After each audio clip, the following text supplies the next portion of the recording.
네, 저마다 육체의 연약함들을 갖고 계시죠. 육체의 가시, 몸에 좀 특별히 아픈 곳, 그런 곳 있으실 텐데, 저에게도 그런 육체의 가시가 있습니다. 하나는 편두통이고요. 하나는 소화불량이에요. 그래서, 소화불량은 자주 오고, 편두통은 가끔씩 오는데, 이 편두통이 두려운 게 한 번 이 편두통이 오면 하루에 일상을 할 수 없을 정도로 굉장히 힘든 하루를 보내게 됩니다. 어느 해인가는 이 편두통이 너무 심해서 병원을 찾아갔더니 의사 선생님이 우리 모두가 아는 정답을 얘기하시는 거예요. 잠을 많이 주무셔야 되고 스트레스를 받지 마세요. 근데 그 말에 스트레스를 받는 거예요. 스트레스를 안 받고 싶은데 받아야 되고 그걸 제가 조절할 수 있는 게 아니잖아요. 지금도 얼마나 스트레스입니까? 저희 목회 대선배님들 앞에서 제가 지금 이 설교를 해야 되는 것 자체도 스트레스인데 오늘 뭐 공자 이야기도 나오는데 이 불교는 그렇기 때문에 이 인생 자체가 고통과 고생, 스트레스다라고 이야기를 하더라고요.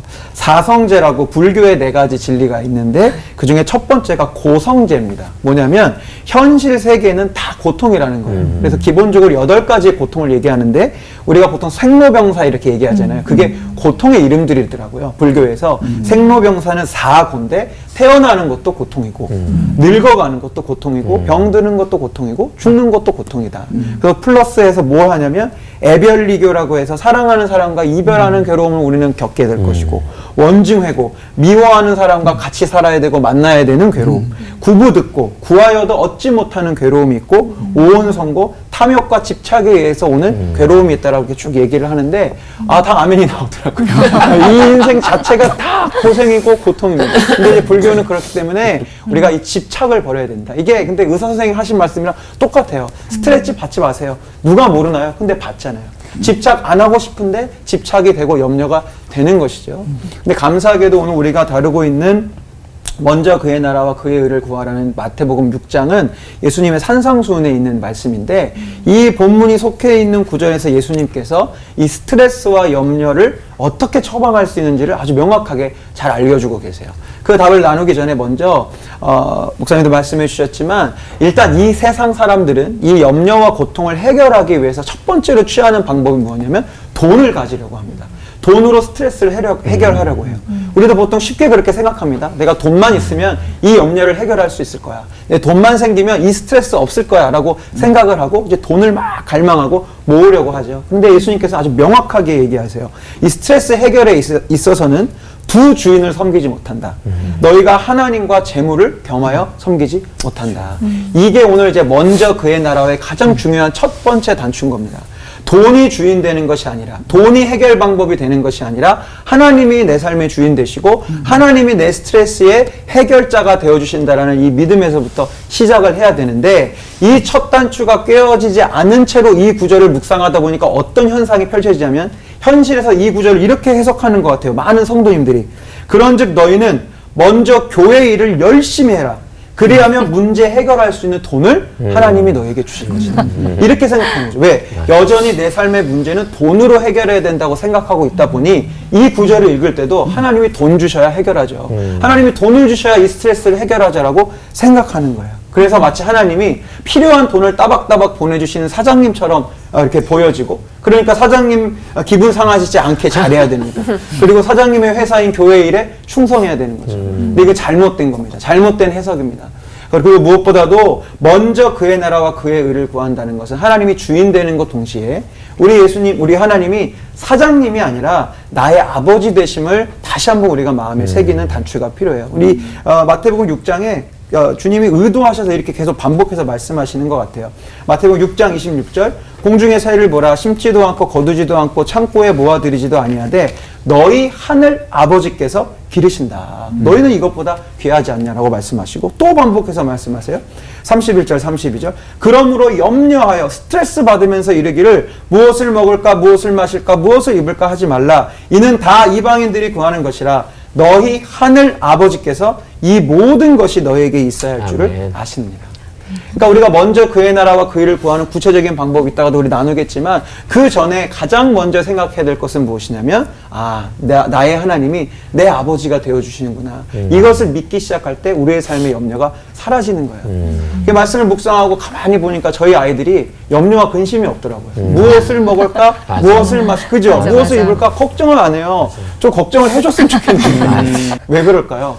아빠가 있잖아요. 그 걱정은 누가 하는 거예요? 아빠가 하는 거예요. 근데 우리에게도 아빠가 계시잖아요. 네. 그 걱정은 아빠가 하시는 겁니다. 아멘. 그렇고 보니까 불교가 말했던 4가지 고통이 고통이 아니라 감사가 되더라고요. 생로병사, 하나님의 자녀로 우리가 다시 태어났잖아요. 그래서 감사. 늙어지는 게 아니라 깊어지는 거죠. 하나님의 자녀로 점점 더 깊어지게 하시니 감사. 나의 몸의 육체의 한계를 경험하게 하시니 내가 더욱더 하나님의 자녀로 아버지를 의지하게 하시니 감사하고, 우리 믿는 자들에게는 죽는 것이 고통이 아니라 하나님 내 아버지 집에 갈 수 있는 길이니 얼마나 감사가 되겠습니까? 부디 우리가 돈이 아니라, 이 세상의 방법이 아니라 하늘 아버지를 믿는 믿음으로 내 삶의 스트레스를 다 이겨내실 수 있는 모든 하나님의 백성들이 되시기를 간절히 축원합니다. 기도하겠습니다. 누군가는 이 세상에 태어난 것 자체가 고통이요 불행이라고 이야기합니다. 인정하고 싶지 않지만 하루하루 살다 보면 정말 그 말이 맞나 싶을 때가 있습니다. 그러나 주님, 그러나 무엇보다 먼저 하나님이 나의 아버지 되심을 생각하겠습니다. 나의 인생은 아프라고 주신 것이 아니라 하나님 아버지와 함께 누리라고 주신 것임을 기억하겠습니다. 나의 삶의 주인 되어 주셔서 나의 모든 염려가 변하여 감사가 되게 하여 주시옵소서. 먼저 아버지의 나라와 그 뜻을 구하는 본을 보여주신 우리 주 예수 그리스도의 이름으로 기도합니다. 아멘. 그렇게 먼저 그의 나라와 의를 구하면서라도 염려하지 않을 수 있는 이유는 하나님은 우리에게 있어야 할 걸 다 아시니까 그런 거잖아요. 그런데 있어야 할 게 너무 없을 땐 과연 우리의 필요를 다 아시는지 이 상심이 밀려오고 하나님한테서 좀 멀어지기도 하거든요. 의로우신 하나님이 아니신가요, 김종국 목사님? 네.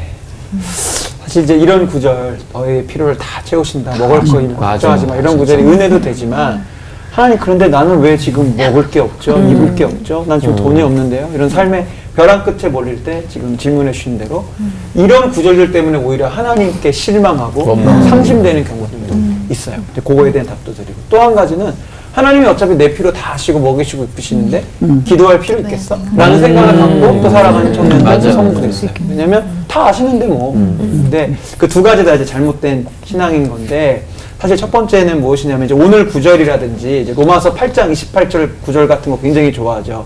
모든 것이 합력하여 선을 이룬다. 그러니까 알아서 잘 될 거야. 그리고 잘 안 될 때는 하나님 알아서 잘 되게 해주신다면서 내 인생은 뭐예요? 이렇게 얘기하는데, 사실 오늘 구절도 그렇고 이 로마서 8장 28절도 그렇고 먼저 주어진 전제 조건을 우리가 잘 볼 수 있어야 돼요. 오늘 구절을 우리가 한참 얘기했으니까 로마서 8장 28절만 보면 모든 것이 합력하여 선을 이루느니라는 앞 문장에 뭐가 있냐면, 하나님을 사랑하는 자 곧 그의 뜻대로 부르심을 입은 자들에게는 모든 것이 합력하여 선을 이룬다고 되어 있어요. 그러니까 오늘 말씀처럼 먼저 그의 나라와 그의 의를 구하는 자에게 그것이 따라오는 것처럼 우리가 지금 하나님을 사랑하고 있는지, 정말 나는 이 부르심, 방금 김동욱 목사님 말씀대로 나를 부르신 그 성직의 자리에서 정말 하나님의 최선을 다하고 있는지를 먼저 물어봐야 되겠죠. 그렇음에도 불구하고 내 필요를 채우시지 않는다고 느낀다면 이제 하나님 앞에 짜증도 부리고 그럴 수 있겠지만, 그 우선순위가 안 되어 있는 상태에서 내 필요 왜 안 채워주세요라고 하는 것은 지금 과정이 안 맞는 거라는 생각이 들고요.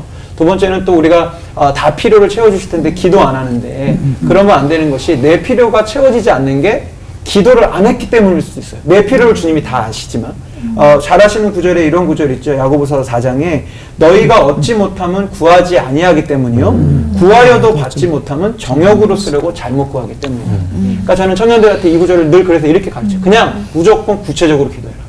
이게 지금 네가 욕심인지 아닌지 그걸 판단하지 말고, 너에게 정말로 필요한 거라면 하나님 너의 기도를 들으시고 주실 것이고, 필요치 않은 것이라면, 너의 정욕대로 구한 것이라면 주시지 않음으로 대답해 주실 수 있으니 가장 구체적으로 기도하라고 그렇게 알려줘요. 그래야 이게 지금 하나님이 주시기를 원하는 건지 아닌지를 알 수 있게 되거든요. 그래서 우리가 내 필요가 채워지지 않을 때 이것은 불평하고 원망할 자리가 아니라 한번 내 신앙을 점검해 볼 자리라는 생각이 첫 번째로 들어요. 그러니까 내가 지금 부르심의 자리에 있는가, 나는 먼저 그의 나라와 의를 정말로 구하고 있는가를 한번 점검해 보시고, 내 필요가 채워지지 않을 때 그렇게 살아가고 있음에도 내 필요가 채워지지 않는 때가 있다면 구체적으로 하나님 앞에 나의 필요를 어린아이처럼 간구하면서 주님 채워주세요.